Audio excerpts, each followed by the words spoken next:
Jadi pada pasien-pasien TBC disarankan untuk membuang ludah pada tempatnya, ada wadahnya gitu. Jangan meludah sembarangan di sembarang tempat.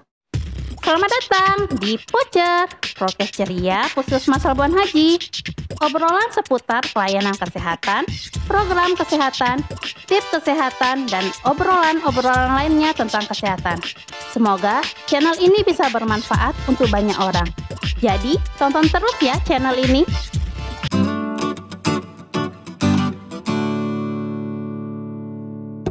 Assalamualaikum warahmatullahi wabarakatuh. Selamat datang di Ruang Pocer, Prokes Ceria Puskesmas Labuan Haji.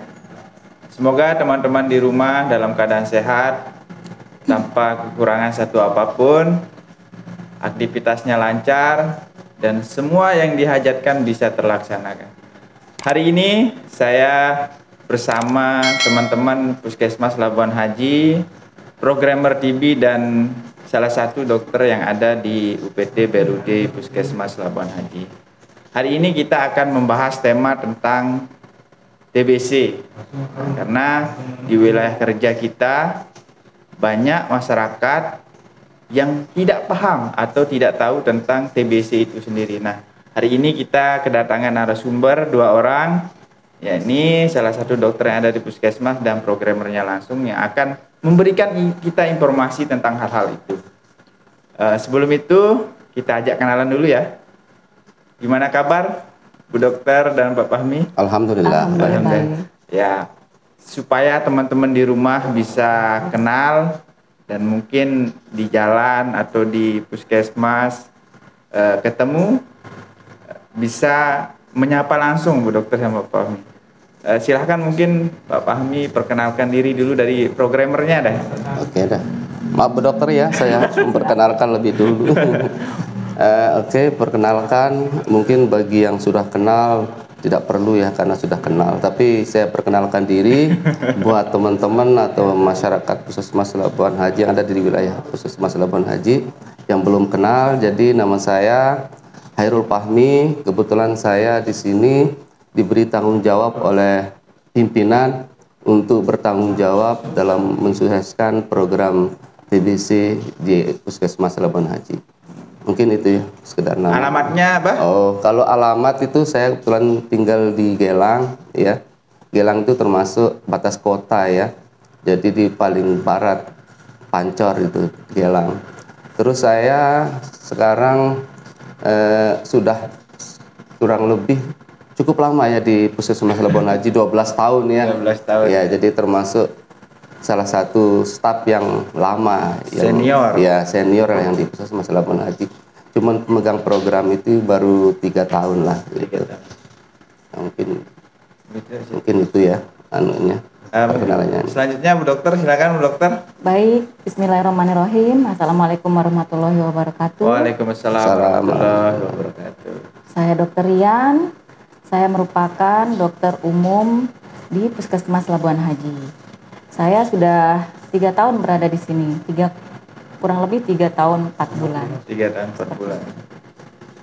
Alamatnya Bu Dokter? Alamatnya nggak jauh-jauh dari Puskesmas ya, tinggal nyebrang jalan di samping Puskesmas.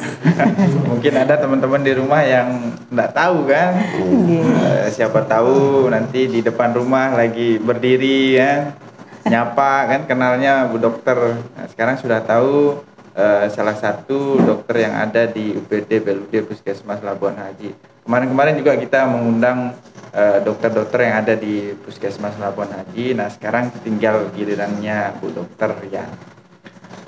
Sabar dulu Pak ya, nanti ada pertanyaan untuk apa. Sekarang gilirannya Bu Dokter dulu. Dok, ini dari omongan awal saya, banyak masyarakat yang masih awam tentang TBC ini sendiri. Nah, secara pengertian sendiri Bu Dokter, TBC itu apa sih yang mungkin bisa dijelaskan ke teman-teman di rumah? Baik, sebelum kita masuk ke pengertian TBC itu sendiri, sebelumnya saya ucapkan terima kasih telah mengundang saya pada Pocer Podcast Ceria. Semoga Podcast Ceria Puskesmas Labuan Haji dapat lebih berkarya lagi. Amin. Dapat memberikan informasi-informasi kesehatan pada masyarakat. Nah, sebelum ke pengertian, kita harus tahu sejarah TBC itu sendiri apa. Betul. Jadi sejarah TBC itu memang pada zaman dahulu orang menyebutnya suatu penyakit yang kutukan. Ya. Jadi orang-orang takut dibilang TBC sebenarnya ya. Jadi memang pada tahun 1882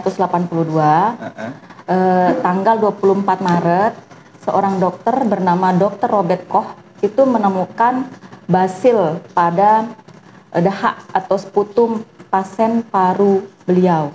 Seperti itu. Jadi dinamakanlah basil itu Mycobacterium tuberculosa. Jadi oleh WHO tanggal 24 Maret itu ditetapkan sebagai hari TBC sedunia. Oh, berarti tanggal penemuan kumannya? Iya, tanggal 24. 24. Berarti jadi tanggal langsung hari TBC-nya. Hari TBC sedunia. Untuk pengertian TBC itu sendiri, kan orang-orang sering menyebut TBC itu adalah suatu plek paru ya, penyakit plek paru atau penyakit paru-paru basah.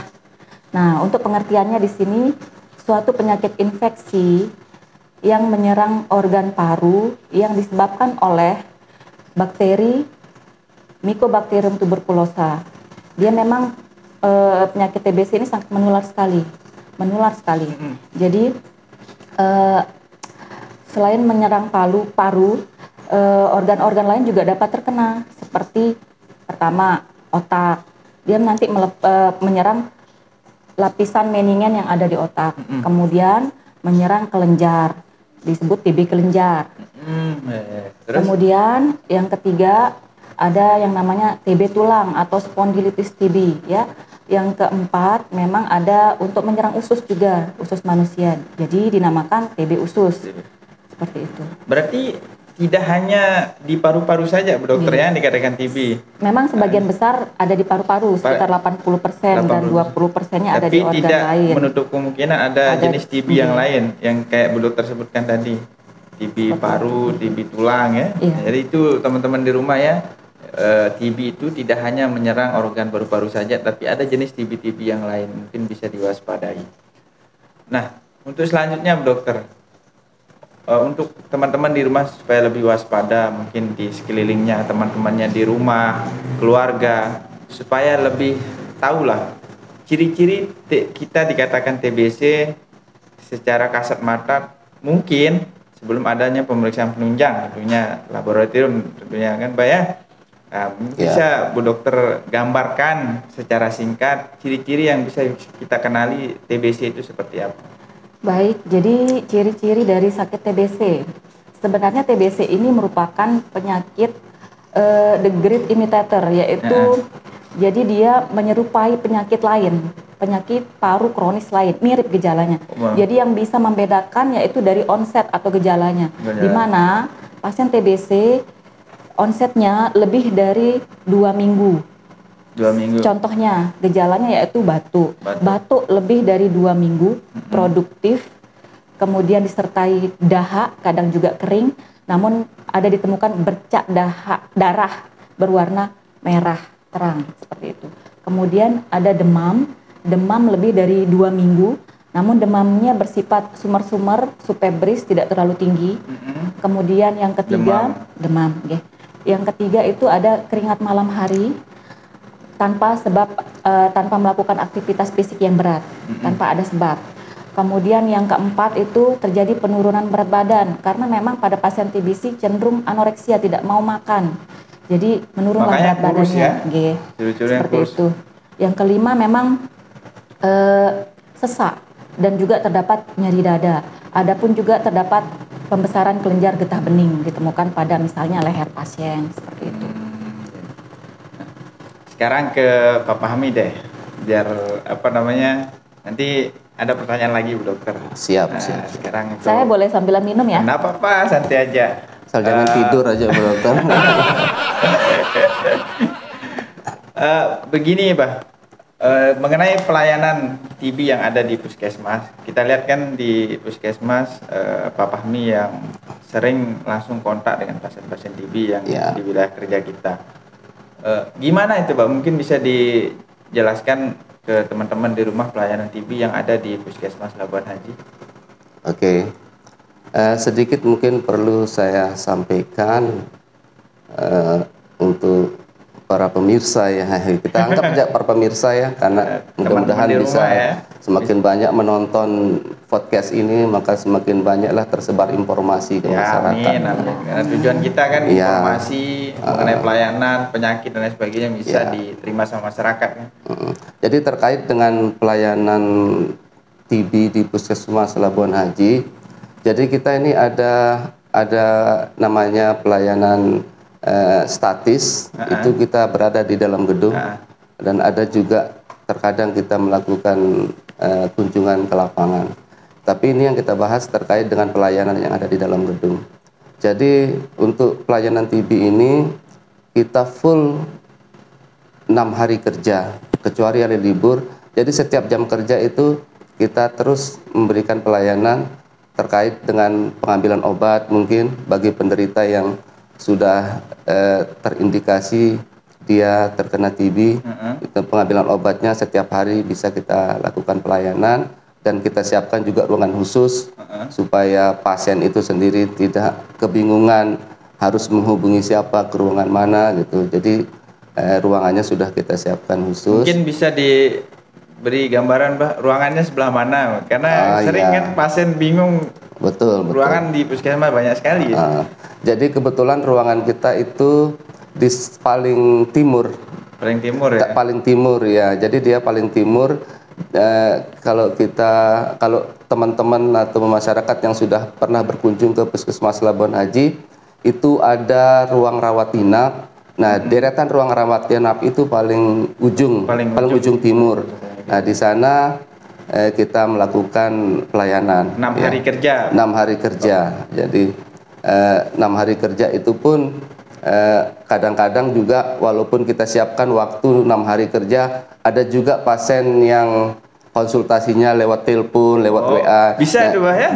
Bisa. Jadi kami betul-betul memberikan fasilitas yang seluas-luasnya untuk masyarakat supaya tidak mengalami kesusahan dalam akses yang pelayanan yang ada di puskesmas. Itu terkait dengan pelayanan tempatnya. Tempat pelayanan. Terkait dengan jenis pelayanannya itu kami di sini memberikan konsultasi. Ya, selain melayani pemberian obat, jadi konsultasi bagi masyarakat yang ingin berkonsultasi terkait dengan penyakit TB, silahkan. Kami tapi juga siap mekanismenya tetap melalui poli dulu atau langsung bisa menghubungi Pak Fahmi kalau ada masyarakat yang mungkin ada masyarakat yang membawa anggota keluarga atau teman yang terindikasi adanya TBC, apakah langsung ke Pak Fahmi boleh atau ke poli dulu? Iya, pertanyaannya bagus sekali ya. Ini jadi untuk pasien sudah barang tentu kalau dia misalnya terduga ini kan kita belum tahu dia nih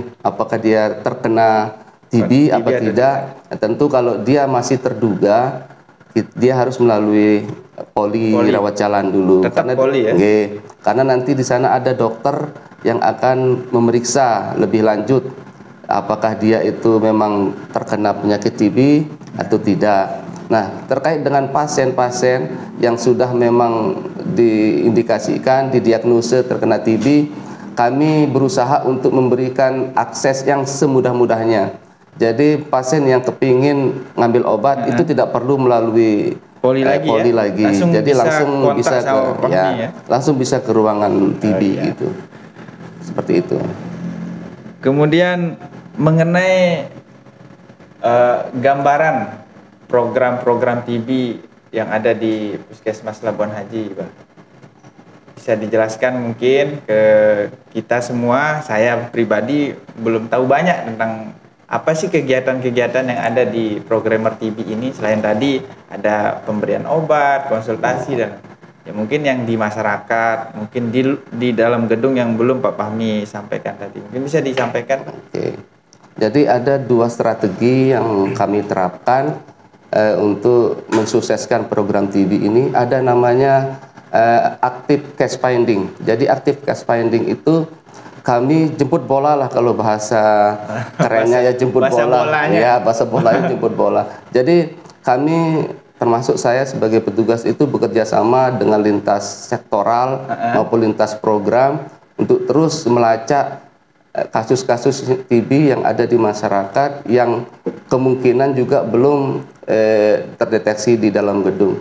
Jadi kami bekerja sama dengan kadernya, dengan kadus, dengan tokoh-tokoh masyarakat di lapangan untuk bisa betul-betul memaksimalkan kunjungan itu supaya kita bisa mendapatkan pasien yang terduga ya, atau yang dicurigai dia sudah mengalami seperti yang Bu Dokter tadi jelaskan, ada gejala batuk-batuk 2 minggu. Nah, itu yang kami seleksi di lapangan. Jadi kalau ada informasi itu yang dari kader ataupun dari tokoh-tokoh masyarakat, itu kami langsung kunjungi ke rumahnya gitu. Itu yang terkait dengan active case finding. Nah, yang strategi yang kedua adalah passive case finding.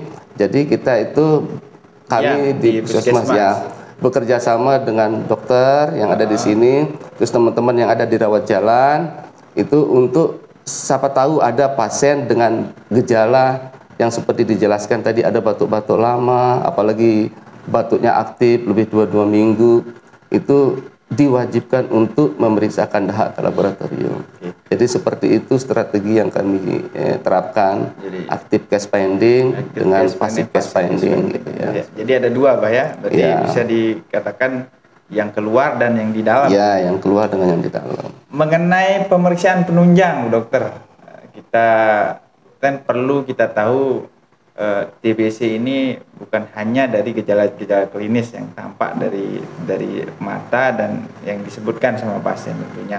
Dan untuk memastikannya itu pemeriksaan seperti apa yang kita butuhkan, Bu Dokter, supaya pasien ini jelas diagnosanya dikatakan TBC. Saya berilustrasi sedikit ya. Contohnya apabila ditemukan di poli ada pasien dengan keluhan batuk. Nah, setelah itu kita anamnesa, batuknya itu berapa lama, setelah itu demamnya ada, kemudian sudah tegak gejala klinisnya seperti tadi yang saya sebutkan, baru saya melakukan pemeriksaan fisik, paru, auskultasi, nanti di sana didengarkan apakah ada suara napas tambahan, kemudian yang ketiga, apakah ada pembesaran kelenjar getah bening. Kemudian tampak dari postur tubuh mungkin kan ceking, kurus, seperti itu kan khas sekali ya. Secara fisik ya. Khas sekali memang TBC, tampilan TBC. Baru kita bisa melakukan pemeriksaan selanjutnya seperti untuk penegakan diagnostik di sini. Contohnya untuk gold standar TBC itu sendiri dengan TCM atau tes cepat molekuler. Di Puskesmas Labuan sendiri memang sudah ada, bahkan di puskesmas lainnya memang sudah diterapkan TCM tersebut. TCM. Tes cepat molekuler. Nanti biasanya diambil sampel dahak pasien, diteliti kurang lebih untuk hasilnya sebenarnya bisa diketahui setelah 2 jam. 2 jam. Tapi kita mengirim sampel kalau di Labuan Haji, mengirim sampel ke rumah sakit terdekat. Baru setelah itu kita bisa hubungi pasien setelah 2 hari pemeriksaan sampel. Seperti itu. Jadi hanya pemeriksaan dahak tok ya, Dokter ya. Belum ada pemeriksaan lainnya. Ada sebenarnya, tapi untuk di puskesmas itu sendiri untuk gold standar memang TCM. Yang ada hanya TCM itu saja. Adapun yang lain mungkin BTA, tapi BTA itu keseringan menimbulkan false negatif seperti itu. Negatif palsu. Hasilnya belum bisa dikatakan akurat lah ya. Jadi itu untuk BTA sendiri untuk mengevaluasi pengobatan. Baru kita lakukan pemeriksaan BTA. Berarti setelah didiagnosa, kemudian dilakukan pengobatan. Nah, untuk melihat perkembangannya menggunakan BTA itu tadi ya. Follow up pemeriksaan.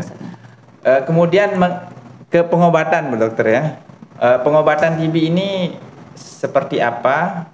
Berapa lama pengobatannya, apa saja obat yang diminum, berapa kali, kemudian ini bisa sembuh atau tidak? Ini biar masyarakat di rumah jangan resah apakah TB ini bisa disembuhkan atau tidak, dengan cara seperti apa? Mungkin bisa Bu Dokter jelaskan mengenai pengobatan-pengobatannya. Baik, untuk pengobatan itu sendiri, pengobatan TBC di sini apabila sudah tegak pasien tersebut dari hasil TCM-nya positif, mengandung bakteri Mycobacterium tuberculosa. Jadi selain kita lihat dari TCM positif, dari TCM tersebut juga bisa kita ketahui bahwa orang tersebut memang mungkin resisten terhadap obat. Contohnya obatnya rifampicin. Rifampicin itu merupakan obat jenis antibiotik untuk pengobatan TBC. Jadi seperti apa sih orang yang dikatakan mungkin positif atau seperti apa orang yang dikatakan kebal terhadap rifampicin? Yaitu pertama, orang tersebut sudah pernah diobati TBC namun dikatakan gagal. Tidak sembuh. Seperti tidak teratur berarti minum tidak obat, teratur minum obat. Tidak sampai tuntas Tidak sampai 6 tuntas, bulan. tidak sampai tuntas 6 bulan.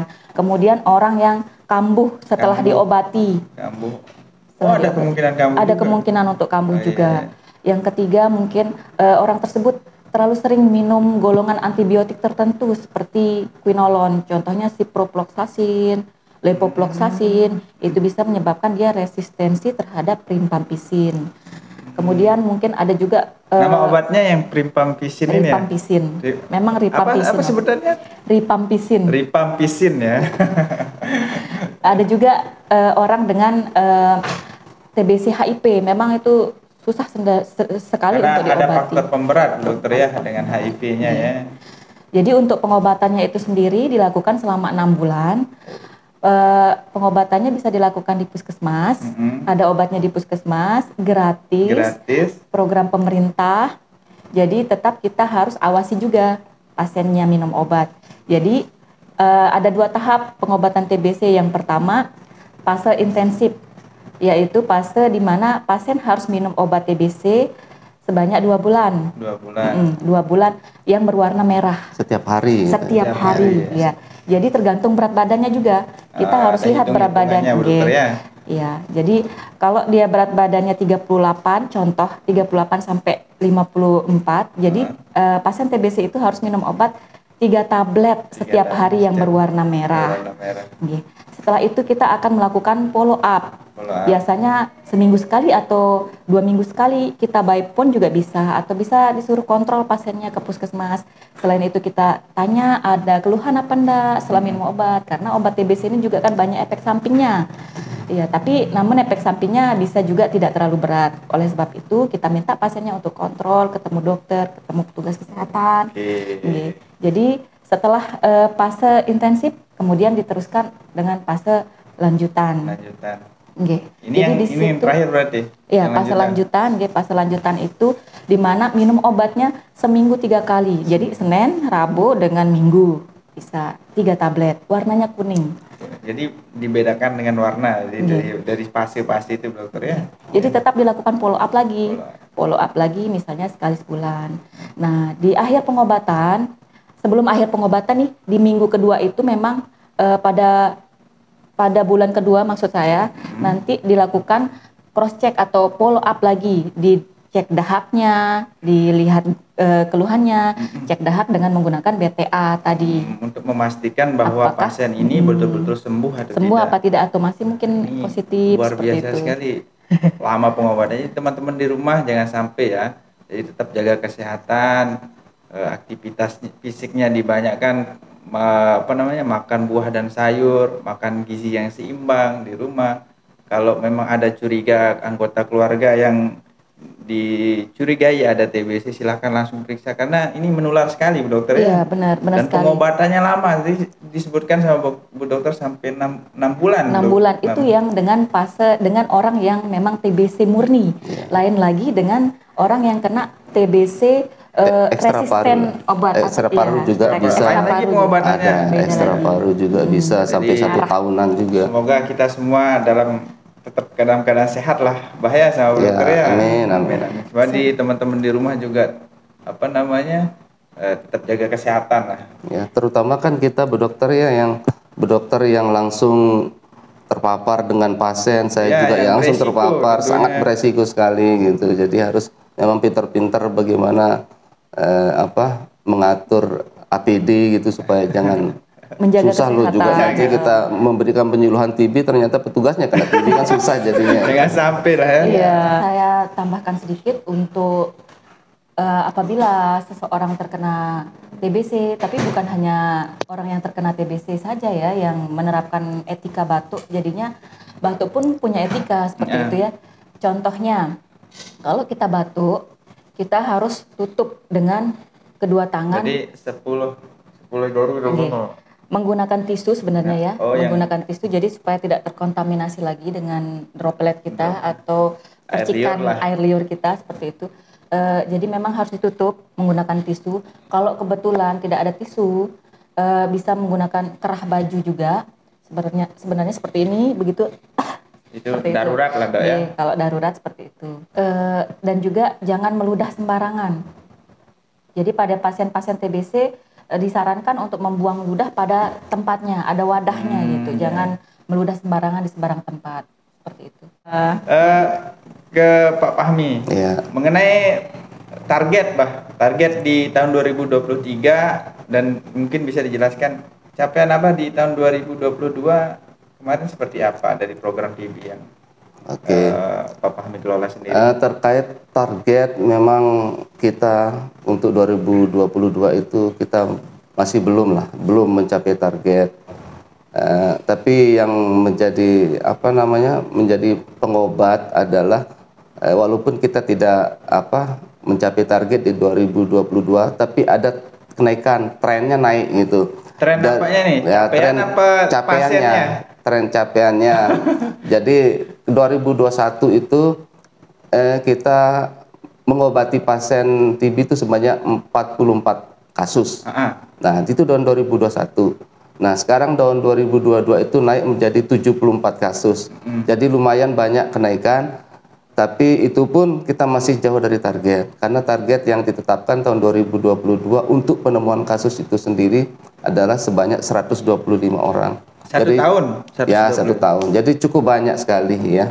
Berarti setahun itu hampir lebih dari 100 yang harus ditemukan kasus TBC, Pak? Ya, yang harus ditemukan. Cuman perlu informasi bahwa indikator keberhasilan program TB itu bukan hanya di penemuan kasusnya, tapi yang sangat penting adalah pemeriksaan terduganya.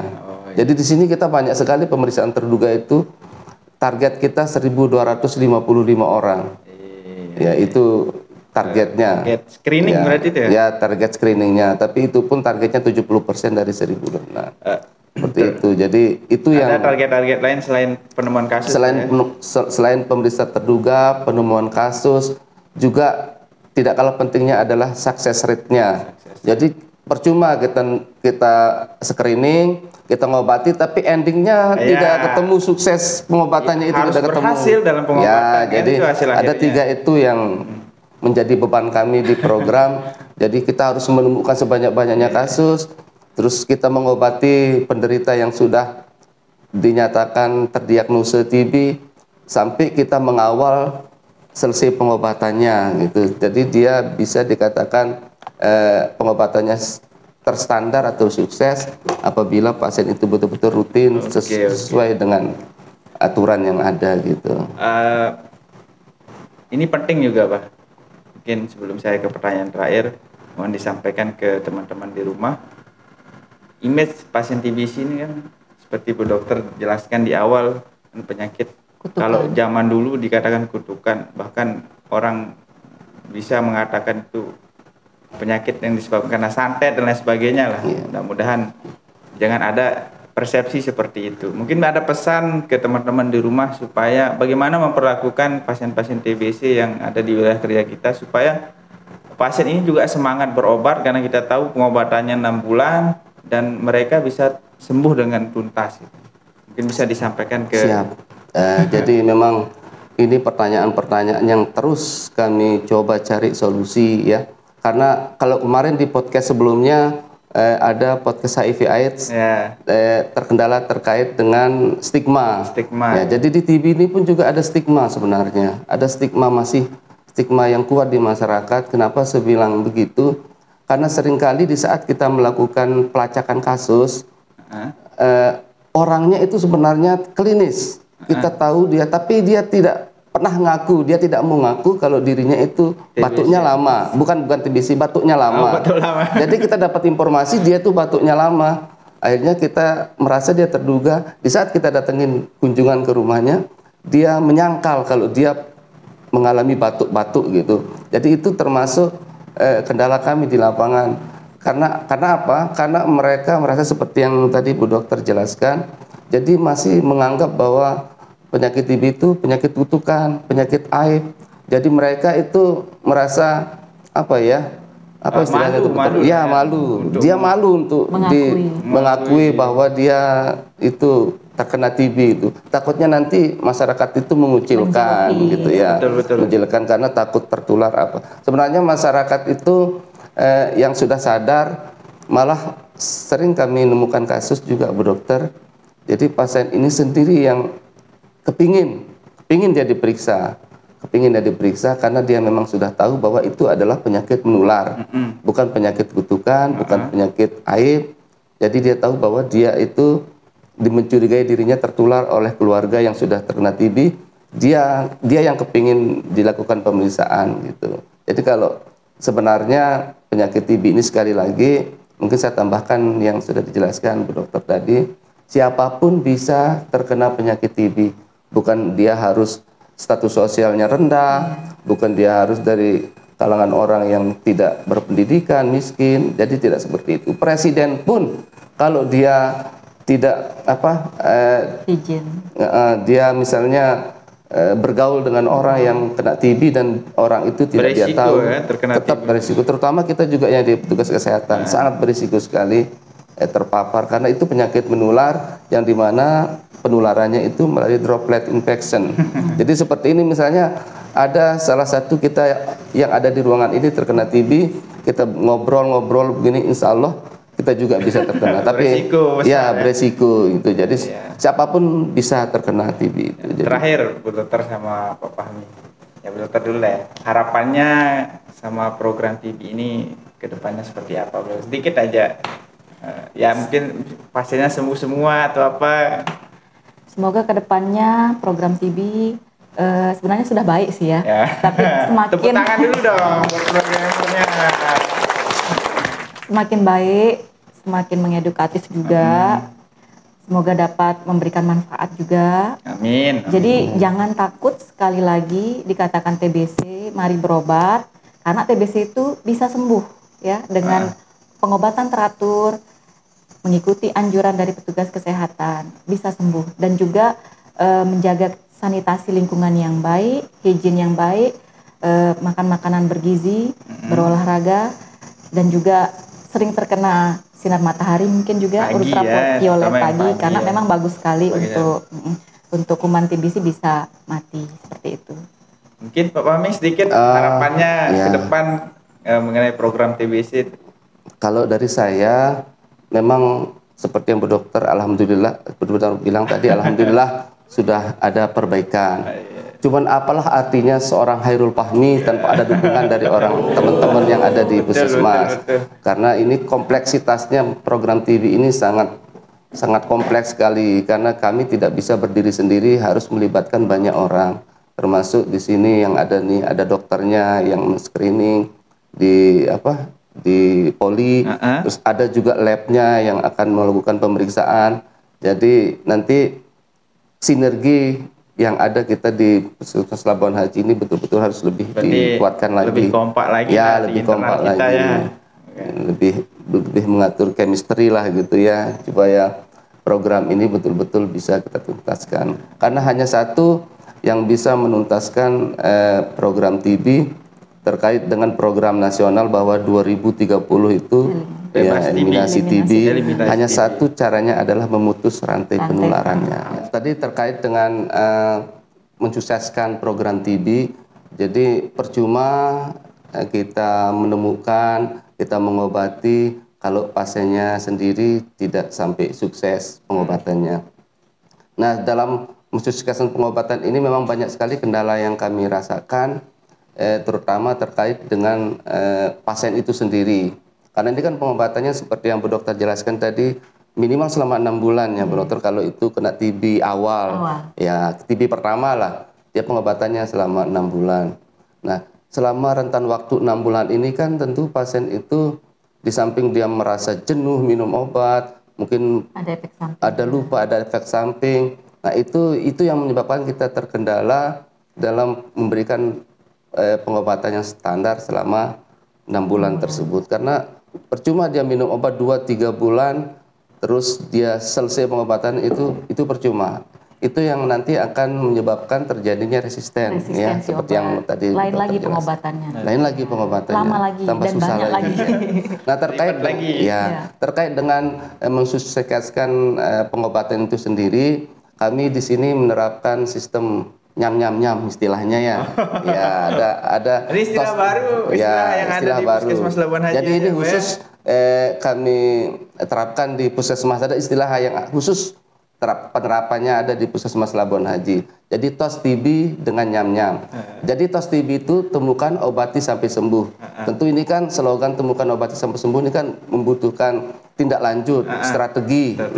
Nah, di sini strateginya adalah kami singkat nyam ya. Jadi N itu niat. Nah, harus betul-betul penderita itu berniat. Punya niat untuk kepingin sembuh gitu. Baru tahu saya ini, saya kira nyam. Iya, karena baru sekarang ini kita buka di podcast ini. Ini spesial podcast. Ini spesial rahasia nyam itu ternyata bukan hanya sekedar lelucon ya. Bukan sekedar lelucon. Ada istilah-istilah untuk jadi memang sekarang kita buka nih untuk surprise lah. Jadi nyam itu ada N yang pertama itu niat. Jadi penderita itu sendiri harus betul-betul niat untuk berobat ya, karena kalau tidak ada niatnya yang kuat dia pasti akan putus berobat di tengah jalan karena ada rasa kejenuhan, ada rasa bosan, lupa gitu ya. Harus ada dukungan keluarga. Iya, harus ada dukungan keluarga. Pengawas Itu niat. minum obat. Terus yang Y yang kedua dari kata nyam itu adalah yakin. Yakin, hakul yakin. Iya, jadi dia harus yakin dia terkena TB dan dia harus yakin bahwa pengobatan yang kita berikan adalah pengobatan yang terbaik untuk bisa menyembuhkan penyakit TB-nya. Karena kami juga pernah mengalami kendala, dia merasa tidak yakin dengan pengobatan yang kita berikan, mungkin kesannya Bu dokter, ini tampilan pengobatannya mungkin ya yang tidak keren lah gitu, tidak meyakinkan tidak meyakinkan menurut dia. Akhirnya betul. dia mencoba untuk pengobatan yang lain, alternatif lah atau apalah gitu ya, cari air ya pokoknya itulah.